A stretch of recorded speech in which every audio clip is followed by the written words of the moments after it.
반갑습니다. 날이 완연하게 풀려서 너무나 고맙습니다.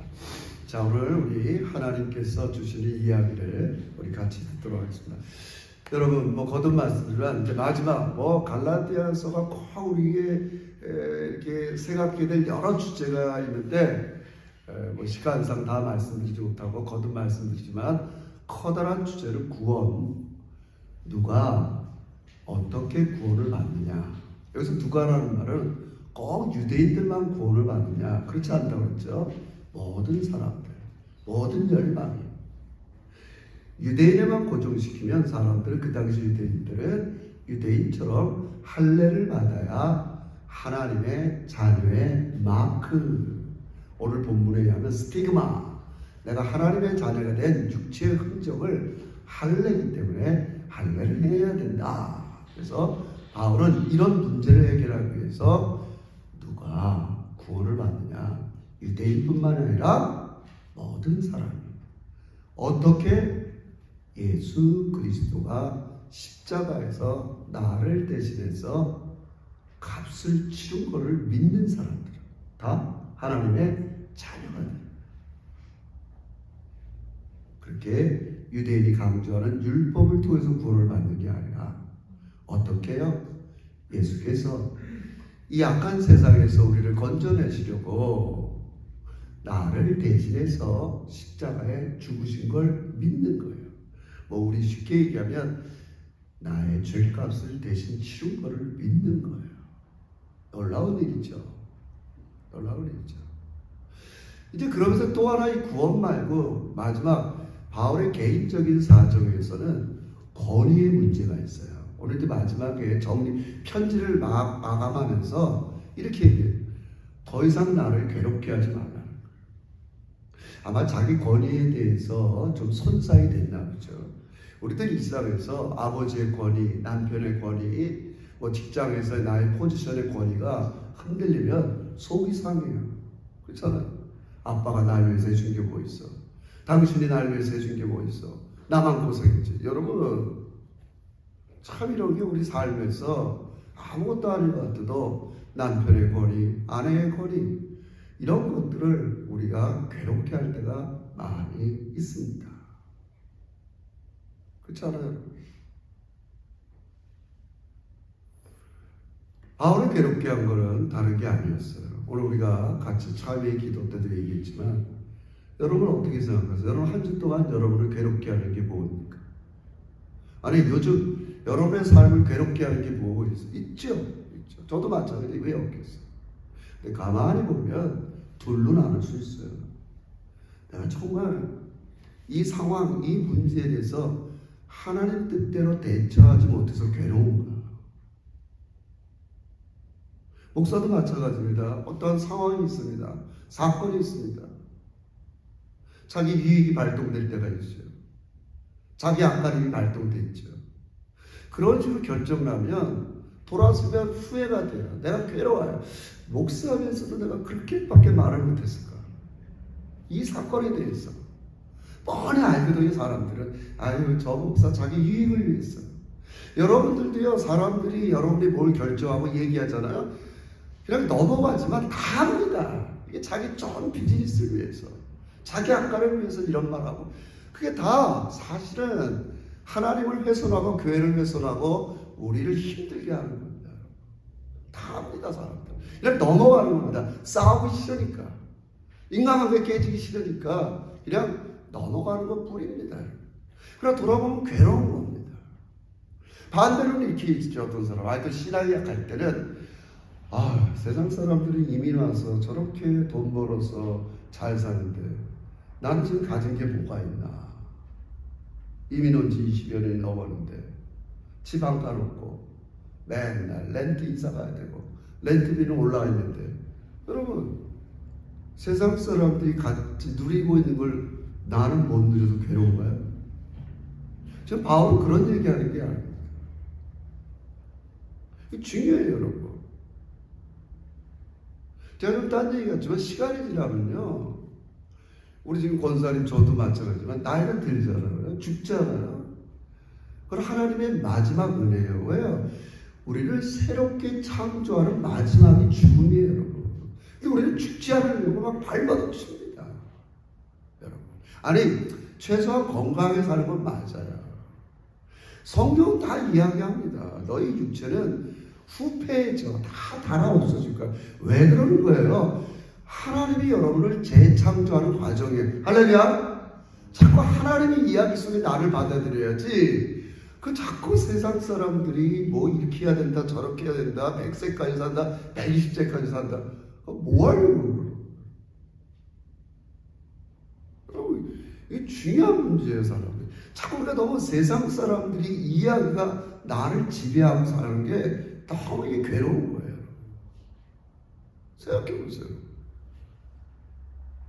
우리 성경이 하나님께서 이야기하는 이야기대로 따라가는 거예요. 왜 늙어요? 왜 죽어요? 내가 너희를 재창조하고 부활하기 위해서는 마지막 과정이 죽어야 돼. 할렐루야. 그럼 그리스도인들이 죽음을 두려워하지 않습니다. 뭐 딴 모든 게 그렇다는 거예요. 모든 게 그렇다. 바울의 괴로움은 내가 세상 사람들처럼 뭐 이렇게 살지 못해도 그게 아닙니다. 여러분 바울만 우리 교회가 지금 이 뼈를 깎는 하면서 전환하는 게 뭡니까? 이 시대의 교회를 바로 이해하자. 옛날에 교회를 그냥 모여서 교제하고 월남쌈 먹고 이렇게 하고 막 이렇게 이해했는데 보니까 교회는 뭐예요? 보냄받은 거예요. 세상으로. 너희가 세상에서 하는 행동 말 한마디가 내 뜻을 세울 수도 있고 거슬릴 수도 있고 너무너무 중요합니다. 여러분. 그렇지 않으면 우리 교회가 이 작은 교회를 유지할 필요가 없어요. 여러분 큰 교회 가서 좋은 찬양팀 좋은 데 가서 좋은 이렇게 신앙생활 하는 거지 그럴 이유가 없는 거예요. 바울을 괴롭게 하는 건 그 문제가 아니었어요. 자기가 사명을 받았어요. 바울아 너는 복음을 전해야겠어. 바울만 부른 게 아니고 똑같다니까요. 바울도 자기 인생길 대로가 탄탄했던 사람이에요. 오늘 얘기하면 정규 교육을 잘 받았고 제가 얘기했잖아요. 그 당시 유대 사회에서 가마리엘이라는 유대 학문을 배웠다. 그 선생 앞에서 배웠다 그러면 탑이란 말이지. 우리가 저기 뭐 캠브리지에 유학을 가고 영국에 미국의 하버드에 가서 그 분야에 탑 교수 밑에서 우리 애가 배웠어. 뭐 똑같은 거에 탄탄대로를 거뒀던 사람이지만 하나님께서 부르셔서 넌 그것도 좋지만 내가 널 보냈어. 어디로 보내요? 이방인들. 유대인들만 구원받는 게 아니야. 이방인들을 위해서 보낸 거예요. 그래서 그 보낸받은 대로 이방인 터키 지방 바나바와 바울은 우리 사도행전 13장에 선교사를 보냈어요. 교회가 보낸 거라고요, 여러분. 여러분을 일상의 일터로 보내듯이 안디옥 교회에서 보냈어요. 보내서 가서 복음을 전파했단 말이에요. 그런데 무슨 문제가 있었어요? 예루살렘에 있는 지도자들이 또 권위가 있다 생각하고 내려와갖고 바울이 전한 복음, 은혜의 복음 갖고는 안 돼. 할례를 해야 되고 진짜 하나님의 자녀가 되려면 유대인들처럼 할례를 받아야 돼. 갈라디아 사람들이 지금 어디를 선택해야겠어요? 바울이 이야기한 걸 선택해야겠어요? 아니면 이 거짓 사람들이 와서 이야기하는 걸 선택해야겠어요? 여러분 보세요. 잘 보세요. 여러분들도 제가 나름대로 그 성경에 대한 계시를 가지고 공부하고 연구하고 이렇게 가르쳤는데 어떤 사람이 와서 안목 사람은 좀 반대적인 소리 물론 성경께서 다양하게 해석하는 건 있지만 엉뚱한 얘기를 한다. 그 굉장히 거리의 문제예요. 그렇죠? 과연 갈라디아 교인들은 어디를 선택했을까요? 바울을 선택했을까요? 바울의 가르침을 선택했을까요? 아니면 예루살렘에서 왜냐면 그 당시 교회는 예루살렘밖에 없으니까 전통으로 배운 예루살렘에서 파송한 이 사람들을 배웠을까요? 선택했을까요? 그게 마지막 이 사람의 문제예요. 구원의 문제와 더불어 자기 문제예요. 자기 문제. 그래서 나를 괴롭게 하지 말라는 거예요. 이해하시겠어요? 나를 괴롭게 하지 말라. 내가 선교하면서 돈이 없고 가난하고 못 먹고 이런 것 때문에 괴로운 게 아니라 이해하시겠어요?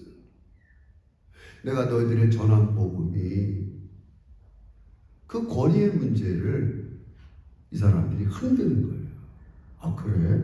듣고 보니까 그러네. 바울이 12명 사도 중에 이름이나 있었나? 베드로, 요한, 야고보. 아니네. 그래서 갈라디아서 1장 2장에 자기 경험을 쓰는 거예요. 우리 다 궁금했어요.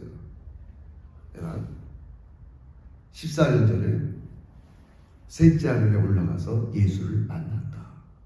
우리 다 배웠죠. 십자가에 죽으시고 부활한 예수를 하늘의 어전 위에서 만났단 말이에요. 자꾸 딴 얘기지만 여러분, 하늘에서 이루어진 것처럼 땅에서도 이루어지는 거예요. 하나님이 결정하고 있다고 지금. 우리 승규 형제와 정은 자매와 준호 형제와 민기 자매와 모든 걸 우리 경훈이 하늘에. 근데 자꾸 내가 결정해서 싸우려니까 우리가 힘든 거예요. 이게 중요한 문제예요. 이미 하나님의 카운슬에서는요, 언제 태어나고 언제 죽을 게 이미 결정되어 있어요. 내가 뭐 좀 노력한다고 해서 건강하다고 해서 하나님이 100살까지 사는 걸로 결정했는데 120살까지 사는 게 아니란 말씀이에요, 여러분. 참 인간은 정말 자기중심이에요. 자기가 그렇게 할 수 있을 것 같다고 생각하는 거예요. 그게 성경적으로 휴리스, 교만이에요. 교만이에요. 그렇지 않아요?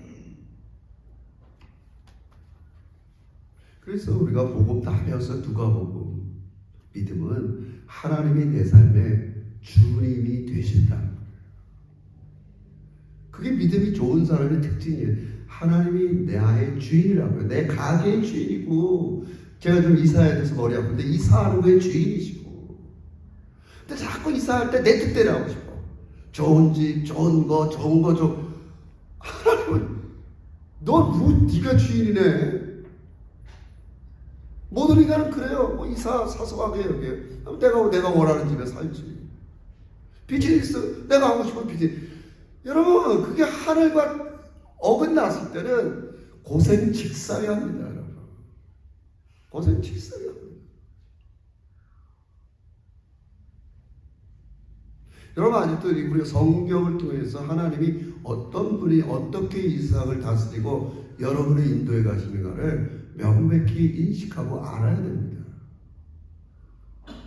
중요한 문제죠. 중요한 문제죠. 바울은 괴롭게 하는 게 다른 게 아니에요. 자기의 거리를. 그래서 뭘 얘기해요? 나는 그 1장 2장에서 나는 예수님을 직접 만나서 예수님이 나를 파송했어. 보냈단 말이에요. 이방인들을. 난 그 뜻대로 이방 저 터키 지방 갈라디아 와서 지금 너에게 복음을 전했어. 그러니까 바울이 갈라디아 사람들도 뭐예요? 너희가 그때 나의 연약함을 알지만 나를 이렇게 선대하고 그런 얘기 다 나와요, 여러분이. 우리 다 제가 설교 시간에 이미 했어요. 그랬어요. 근데 어느 날 거짓 대적자들이 와서 예루살렘의 전통을 갖고 있는 이 대적자들이 와서, 여러분 오늘도 마찬가지입니다. 많은 교인들은 내가 이미 교회에서 배웠던 전통과 성경에서 얘기하는 하나님의 뜻과 이게 대치될 때 굉장히 갈등을 많이 느낍니다. 내가 장로교에서 배운 전통, 내가 순복음에서 배운 전통, 내가 어느 교단에서 배운 전통, 여러분 다 이해할 수 있어요. 그러다 옳다의 문제는 아니에요. 복음과 대치가 되지 않는 이상은 그렇지 않아요. 바울은 그 얘기를 하는 거예요. 나는 흔적을 가졌다. 미안합니다. 그래서 자기 거리를 어디다 세워요? 예수 그리스도께 세우는 거예요. 여러분, 제가 한번 얘기했죠. 누가복음 잘 들으세요. 성경이 기록하던 시대에는 문자가 없었단 말이에요. 우리가 알잖아요. 구텐베르탕 이런 사람들이 글자 만들고 문자 만들고 활자 인쇄서가 되는 건 중세시대란 말이에요. 그럼 그때는 어떤 게 제일 권위 있다고 그랬어요? 처음부터 예수님을 목격한 사람의 말이 제일 권위 있다고 했다. 그 중에 대표자들이 누구예요? 12사도들은 늘 예수님을 옆에서 봤을 거 아니에요. 진짜. 베드로 같은 경우는 자기 장모를 고치는 걸 봤을 거 아니에요. 우리 장모님이 오늘 아파서 선생님 나 오늘은 못 따르겠어요. 그래? 너희 집에 한번 가보자. 진짜 장모님이 이렇게 누워있단 말이에요. 열병을 쫓아내잖아요. 그들은 옆에서 다 봤어요. 오병이어의 기적을 봤어요. 베세다 들녘에서 물고기 보리떡 5개, 물고기 2마리가 오병이어 5,000명을 먹이는 걸 봤잖아요, 여러분. 목격했잖아요. 심지어 나사로를 살리는 걸 목격했잖아요. 변화산에서 예수님이 어떤 분인가를 목격했잖아요. 그게 제일 권위 있는 거예요. 내가 처음 진짜 봤다고. 실제로 그들은 예수님이 사흘 만에 부활한 것도 목격했잖아요. 그러니까 성경을 기록했을 거 아니에요. 마태, 마가, 누가, 요한복음을 기록했을 거 아니에요, 여러분. 그래서 우리 그걸 믿는 거 아닙니까, 여러분. 자기가 처음 목격했다고요, 여러분. 그렇죠? 그 바울은 12명 중에서 이렇게 쫓아다녀서 목격은 못했지만 그 예수를 십자가에 죽으시고 부활한 예수를 저 셋째 아를 처치 카운슬에 올라가서 만났잖아요. 너 왜 나를 비박하니? 이거 중요합니다. 여러분 똑같은 거예요. 너희 왜 인생을 그렇게 사니? 나 믿어라. 내가 이 약한 세대에서 너희를 건지려고 십자가에 죽었으니까 나를 믿어. 이해하시겠어요? 거기서 거리를 찾는 거예요. 난 직접 예수를 만났다고. 그렇다고 지금 여러분 직접 만나라는 말은 아닙니다.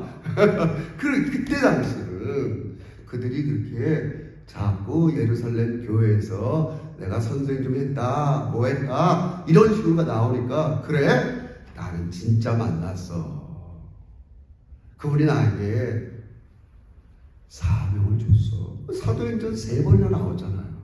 그 장면. 오늘도 갈라디아서에 또 얘기하잖아요. 왜 그래? 자기 권위가 흔들린 거예요. 자기 권위가 흔들리는 거예요. 자기가 전한 말이 흔들리잖아요. 그죠? 그 다음에 이제 중요한 게 있어요. 그래서 바울은 오늘 본문에서 나는 그런 걸로만 내 권위를 세우는 게 아니라 나는 예수의 흔적을 가졌다. 이렇게 얘기해요. 그게 무슨 말이에요? 흔적. 여러분 예수님도 모르겠어요. 어떤 학자가 유명한 학자인데 별의별 걸 다 연구해요. 예수님의 몸에 있는 십자가의 흔적을 찾았더니 320개가 된대요. 뭐 다 붙여져. 예수님의 등짝에 계속 골고다 언덕을 올라가면서 로마의 군병들이 그 채찍 있잖아요. 12갈래의 채찍. 거기 낙덩이가 달려갖고 한 번 맞으면 살점이 뚝뚝 떨어지는 그 채찍. 그 등짝에 나타난 예수님의 상처. 어깨에 가시면류관을 십자가를 지고 가려니까 이 어깨에는 얼마나 상흔이 있겠어요. 어깨에 나타난 상흔. 여러분 아시는 것처럼 양손에 십자가가 못 박혔으니까 거기 십자가에 상흔이 왜 없겠어요?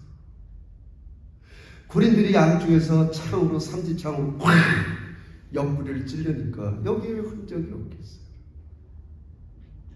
머리에는 가시면류관 그거 쓰시니까 피가 철철 흐르니까 여기에는 어떻게 상흔이 없었겠어요? 그 얘기를 하는 거예요. 예수님이 너희를 구원하기 위해서 복음을 전하고 구원하기 위해서 그 흔적을 갖고 있듯이 나도 스티그마, 예수의 흔적을 갖고 있다. 원래 흔적이라는 말은 옛날에 종들은 낙인을 찍어요. 넌 우리 집 종이야. 우리 옛날 서부 영화에 보면 소떼들에다가 우리 집 어느 목장에 소야 뜨거운 불에다가 낙인을 찍잖아요. 우리 거라고. 나는 이제 예수의 종이야. 그 예수의 종이 말로만 되냔 말이에요. 종으로 살려니까 예수님이 시킨 일을 그대로 하려니까 그 흔적이 남더라 이거예요. 할렐루야. 내가 이 세상에서 직장에서 사람을 만나면서 예수님 뜻대로 살려니까 내 몸에 흔적이 남더라 이거예요. 그걸 통틀어 얘기하면 뭐예요? 고난이겠죠. 고난의 흔적이 남는 거죠. 그래서 여러분 성경을 다 읽어보세요. 우리 마지막 요한계시록의 사도 요한이 반모섬에서 그 당시 소아시아에 7교회를 평가하잖아요. 하나님께서 이 시드니의 300교회를 평가하고 거기에 속한 각 사람을 다 평가를 매기실 거예요. 그래서 나중에 이제 우리 행한 대로 갚아주실 거란 말이에요. 너 왜 그렇게밖에 목사 노릇 못했냐? 아유, 죄송합니다. 다 갚아주실 거란 말이에요. 너 맨날 잘난 척하더니 그렇게밖에 못해서 하여튼 다 있단 말이에요. 근데 그게 요한계시록을 보면 뭐예요? 칭찬받은 교회, 서머나 교회 보세요. 사랑과 고난이에요. 사랑을 지켜내니까 고난을 받을 수밖에 없어요. 여러분 이해가 되세요? 중요하죠. 바울이 그래서 자기의 권위를 그렇게 내세운 거예요. 예수를 만났고 한편으로는 내가 복음을 전할 때 고난받은 게 나의 흔적이라는 거예요. 언제 그 예루살렘에서 내려온 그 사람들이 예수 때문에 받은 고난의 흔적이 있냔 말이에요. 우리 유명하잖아요. 고린도후서 12장이 고난 목록이에요. 바울이 뭐 자기 잘난 척하고 그걸 썼겠어요, 여러분. 복음이 진실되다는 거. 내가 하나님께 보냄받은 자로서 사도로서 내 사역이 진실되다는 게 뭘로 증명돼요? 고난으로 증명된단 말이에요. 그러니까 우리가 교회에 거듭 말씀드립니다. 교회의 표징 하나가 고난이에요. 왜요? 아니 예수님이 고난을 통해서 교회를 만드셨는데 어찌 그 제자된 우리들이 고난을 안 당할 수 있겠어요? 그러니까 예수님께서 그렇게 얘기하잖아요. 제자를 파송하는 모든 장면을 보세요. 세상이 나를 미워해. 그 당시 세상은 예수님은 세상살이를 많이 하셨겠어요. 그 당시 세상이 나를 미워한다는 자기가 살던 유대 세상의 유대 권력자, 종교 지도자, 로마 관원들이 나를 미워해. 그러니까 십자가에 못 박았단 거예요. 그래서 나만 미워하는 게 아니라 너희도 미워할 거야. 여러분 이해하시겠어요? 세상은 지금 여러분들을 호의적으로 대하는 시대가 아닙니다. 여러분. 만약에 여러분이 적극적으로 하나님 뜻대로 살고자 할 때 호의적이진 않아요. 미워하죠. 왜요? 세상은 하나님 없이 살아가는 모든 사람들의 그런 하모니를 중요시 여겨요. 너희들 하모니를 깨려고 그러니?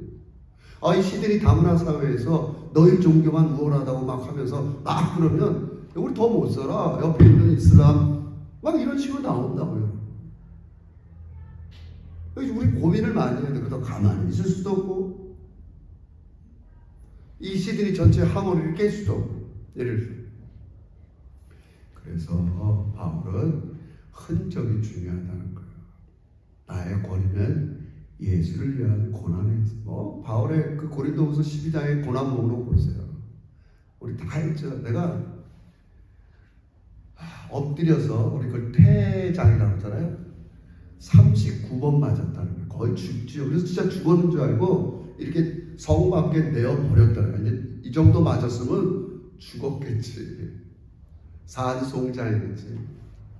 흔적이 군기를 하고 강도를 만나고 헐먹고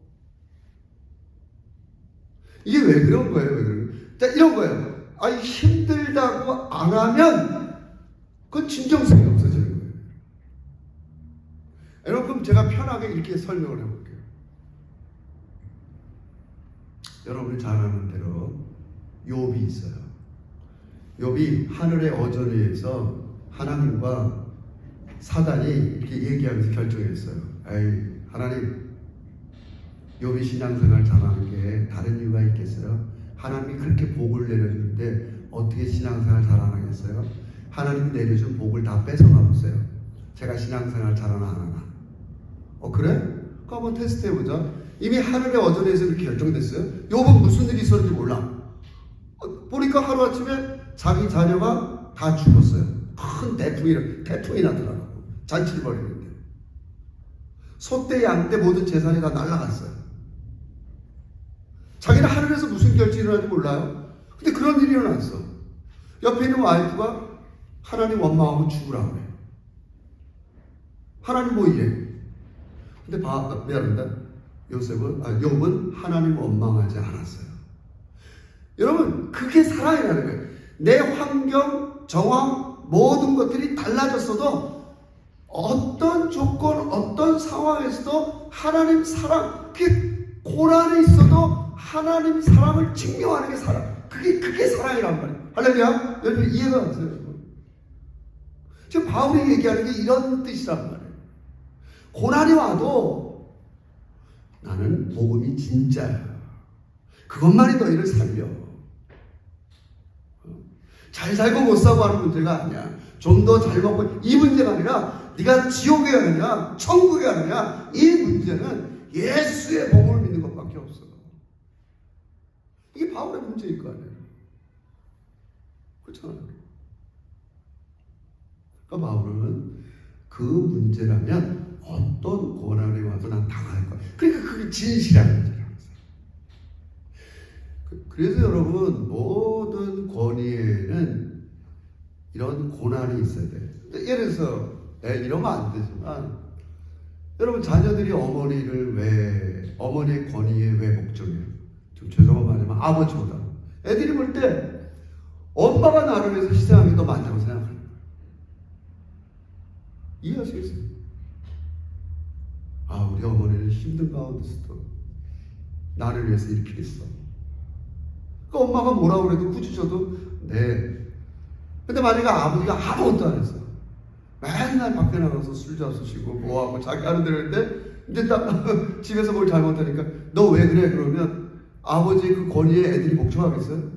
아버지는 우리를 위해서 뭘 하셨다. 이러면 안 되지만 그럼에도 불구하고 그러면 안 되지만 나를 위해서 뭘 희생하셨어요 아빠가? 여러분 제가 일반적인 얘기지만 고난을 그런 관점에서 바라봐야 된다는 말이에요.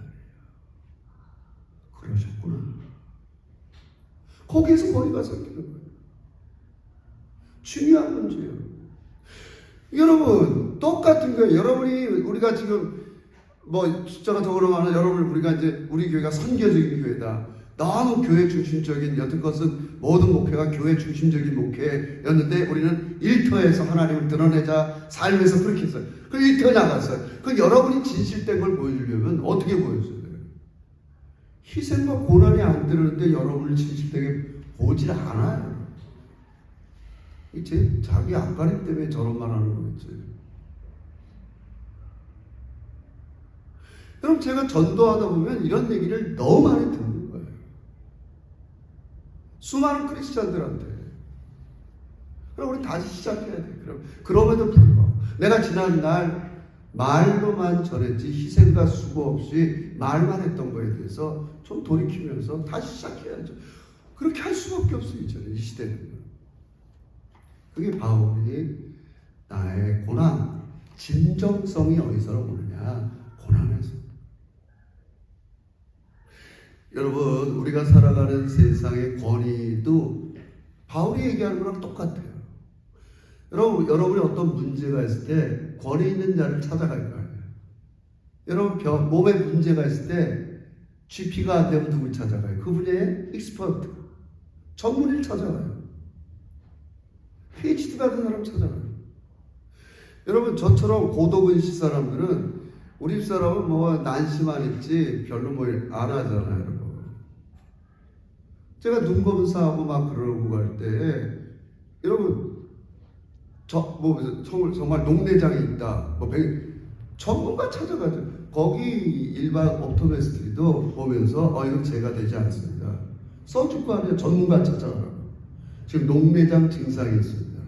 전문가를 찾아가십시오. 저도 어제 우리 딸 샵에 가서 점검하는데 아우 아빠는 뭐 정말 눈이 너무 나쁘시군요. 전문가를 찾아가잖아요. 여러분 결혼 생활 안 한 사람이 결혼 생활이 이렇다 저렇다 얘기할 수 있어요. 뭐 결혼도 안 하고 내가 뭘 이야기하고 뭘 해. 여러분 바울처럼 전도 많이 해본 사람이 어디 있어요? 바울은 전도의 권위자예요. 그렇잖아요, 여러분. 익스퍼트라고요. 별의별 사람 다 만났죠. 별의별 환경에서 복음을 다 전해봤잖아요. 그렇잖아요. 그게 자기의 권위예요. 또 하나의 권위는 뭐예요? 그 분야에 대해서 많이 알아야 돼요. 여러분 바울처럼 성경에 대해서 많이 아는 사람은 누가 있어요? 어려서부터. 여러분 우리 친구들 이렇게 신학대학원 이제 유학 가서 이렇게 유역대학원에 가잖아요. 근데 제 스승님도 구약 전공할 때 우리 한번 김희영 교수님 갖고 오셨잖아요. 유대 랍비들이랑 PhD를 같이 배우는데 유대 랍비들은요 히브리어를 가지고 성경 구약을 다 외우는 거예요. 자기가 따라갈 수가 없는 거예요. 아 얘네들은 어려서부터 아람어 히브리어를 가지고 구약의 율법을 달달 외우는 애들과 이제 가서 뭐 신학대학원에서 히브리어 좀 배우고 이래서 유학 간 사람이랑 게임이 안 되는 거예요. 그래서 한국에서는 큰 학자가 나오기가 힘든 거예요. 그냥 이렇게 공부는 할 수 있지만 뭐 중요한 건 아니에요. 뭐예요? 이미 어려서부터 그 분야에 대해서 우리 그걸 전문가라고 얘기하는 거예요. 아니 우리 페인트에도 전문가가 있을까? 레벨이 있을 거 아니에요. 모든 일에 여러분. 마지막은 뭐라고 해서 진짜 전문가는 진짜 권위는 뭐라고 했어요? 희생이 있어야 된단 말이에요. 그게 바울이 지금 내가 그런 희생, 낙인이 있다. 스티그마가 있다. 나를 더 이상 괴롭게 하지 마. 나만큼 주님의 복음을 위해서 고생한 사람이 있으면 지금 그 얘기하는 거예요. 그 권위 앞에 우리가 복종할 수밖에 없잖아요. 그렇구나. 나를 위해서 이렇게 하셨구나. 그건 우리가 일상에서 마찬가지입니다. 부모들의 수고, 부모들의 희생 때문에 아이들은 그 권위에 그것만은 아니죠. 부모들의 신앙의 그런 내용들, 성경적인 삶 때문에 그들은 그 권위에 복종할 수밖에 없는 거예요. 놀라운 일이죠. 저도 마찬가지입니다. 목사로서. 내가 신학교 다녔으니까, 공부 많이 했으니까, 성경 여러 군데 읽었으니까, 이런다고 권위가 세워집니까? 아닙니다. 그분이 우리를 위해서 어떤 희생을 하고, 어떤 수고를 했는가. 중요한 거죠. 근데 지금 우리끼리 얘기하자는 게 아닙니다. 거기도 이제 우리가 삶에 나가서 그렇게 사는 것이 힘들지만, 하나님이 그 삶을 인정하신다. 괴롭죠. 그 삶을 인정합니다. 여러분, 사람의 인정과 평판은 그렇게 중요하지 않습니다. 진실입니다. 하나님은 여러분의 수고와 모든 희생, 눈물 다 알고 계십니다. 스티그마, 너희가 제자교회, 아니 넘어서는 워터로 사역, 파라만타 미션, 유간다, 이 주변에 이 디아스포라, 남들이 별로 관심을 갖지 않는 그냥 떠돌이 이민자, 너 그들을 위해서 수고하는구나. 참 고맙다. 하나님이 우리의 흔적을 아시는 거예요. 이게 중요하다. 우리 다시 한번 회복해야 됩니다. 여러분과 저의 진정한 그리스도인의 권위는 다른 데서 나오지 않습니다. 내가 얼마나 성경을 잘 이해하고 있고 그것을 실행하기 위해서 힘들어도 내가 고난을 받는 데서 오는 겁니다. 어렵지만 우리 그래서 마지막에 이 시간이 많이 찼는데 이제 갈라면 그 마지막 하는 말이 뭐예요? 자, 마지막 하고 이제 결론 내립시다. 18절 시작. 형제들아, 18절 시작. 형제들아, 우리 주 예수 그리스도의 은혜가 너희의 심령에. 아멘. 어때요? 점검하고 돌아갑시다. 지금 여러분의 심령에 하나님의 은혜가 있나요? 지금 여러분의 심령에 하나님의 은혜가 지배하고 있나요? 여러분 생각하셔야 돼요. 여러분은 하나님, 갈라디아서에서 얘기하는 구원은 너희가 믿음으로 말미암아 하나님의 자녀가 됐다는 거예요. 헬라인이나 유대인이나 야만이나 유대인이나 어떻게? 예수를 믿음으로. 하나님의 자녀는 뭐라고 그랬어요? 어떤 환경, 어떤 조건 속에서도 하나님을 사랑하는 사람이에요. 아까 욥처럼 자식이 다 무너지고 재산이 다 날아가도 나 하나님 사랑해요. 왜요? 그 희생이 있다는 거야. 하나님 사랑한다. 어렵죠. 하나님의 은혜. 여러분을 하나님 자녀로 만들기 위해서 하나님께서 뭘 행하셨나를 항상 명심해야 돼요. 자기 아들을 아끼지 않고 십자가에 내어주셨어요. 내가 먼저 하나님 자녀가 되게 해달라고 먼저 호소한 게 아니에요. 여러분 한번 생각해보세요. 야, 나 이 세상 못 살겠다. 나 하나님 자녀가 되게 해달라고 하나님 앞에 기도하겠다. 이러고 예수 믿는 사람 손 들어보세요. 하나님이, 제가 얘기하는 바울이 모태로부터 나를 선택하고 하나님의 무조건적인 은혜로 자격을 보지 않아요. 그 은혜가 내 안에 있어야 된단 말이에요. 지금 자격을 보지 않아요. 제가 이렇게 좀 11조 생활 잘하고 이러면 내가 은혜를 부어주겠다. 여러분 이런 게 아니에요. 이해하시겠어요? 우리 그 은혜에 반응해서 헌금 내고 예배 드리고 이렇게 살아가는 거지. 뭐 그건 꼭 구별할 필요는 없지만 하나님 그걸 너무 좋아하세요.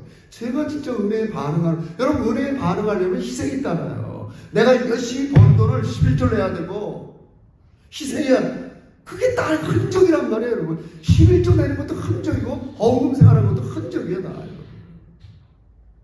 누구 싹 씻고 싶은 사람이 어떻게, 왜 없겠어요? 다 그렇죠, 여러분. 이거 정말, 이거 오프 더 레코드인데, 요새 시드니에서 제일 큰 교회가 많이 부흥했대요. 근데 헌금은 하나도 줄어들고 있대요. 왜? 사람들이 지금 렌트비도 올라가고, 론도 올라가고, 그러니까 11조 헌금 생활하기 싫어서 큰 교회로 옮긴다. 내가 이런 들은 소리야. 내가 워낙 그 교회를 잘하고. 이해하시겠어요, 여러분? 지금 많은 그리스도인들이 이 정도로 신앙생활한다. 은혜에 반응을 안 해요. 은혜에 책임을 안 져요. 중요한, 은혜가 어떻게 나 같은 사람을 하나님께서 자녀로 삼으셨을까? 생각해 보세요. 내 힘으로 될 수가 없어요. 내 조건으로 될 수가 없어요. 내 능력으로 될 수가 없어요. 그래서 우리 그걸 하나님의 무조건적인 선택이다. 너무 감사한 거예요. 이 은혜가 머물러야 돼요. 이 은혜가 머물러야 돼요. 우리 제작교회 여러분, 어차피 우리는 다 조만간 하나님 나라에 다스릴 겁니다. 항상 하나님의 은혜가 우리 중심 속에 머무르면서 그 은혜가 지금 계속, 여러분 이게 중요한 거예요. 첫 번째 시간에 하나님은 여러분을 하나님 자녀로 만들 때만 은혜를 베푸는 게 아니에요. 자녀가 된 다음에 하나님의 자녀로서 이 어려운 세상, 이 세상, 적대적인 세상을 살아가는데도 은혜를 베풀어 주시는 거 믿으시길 주의 이름으로 축원합니다. 계속적으로 은혜를 부어주신단 말이에요. 우리 그 은혜가 머무는 거예요. 바울의 마지막 선물이에요. 너희 가운데 하나님의 은혜가 머무르길 바란다. 이 은혜로 하여금 어떤 고난이 있어도 하나님에 대한 사랑을 변치 마라. 자꾸 얘기하는 거예요. 하나님은 절대 강요하지 않아요. 너 주로 내가 너를 이렇게 사랑했는데 너 나 사랑 안 하면 죽어. 네 사업 다 망해야 돼. 이렇게 하지 않아요. 이해하시겠어요? 우리에게 인격을 줬어요. 자유를 줬어요. Your choice. 여러분의 선택에 대한 건 하나님께서 다 하늘에서 셈법을 하실 거예요. 그때 그렇게밖에 선택을 못했구나. 그래. 그건 뭐 하나님의 영역이에요. 명심합시다. 하나님의 은혜가 여러분들을 하나님 자녀답게 어떤 고난이 있어도 살게 만드시는 걸 믿으면서 정말 우리 시드니에서 여러분의 어떤 직장, 어떤 일도, 어떤 사람을 만나도 진정한 우리 하나님의 자녀로서 살아가기를 주의 이름으로 축원합니다. 기도합시다. 하나님 고맙습니다. 하나님 사랑합니다.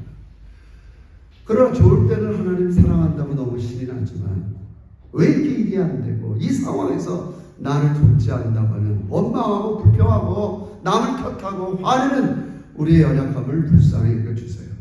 우리에게 은혜를 내려주세요. 충만한 은혜를 내려주세요. 어떤 상황에서도 우리에 대한 하나님의 사랑을 세상에 빼앗기지 원치 않는 이 하나님의 자녀로서 진정성 있게 살아가는 우리 제자들 되게 해 주시옵소서. 예수님의 이름으로 기도합니다.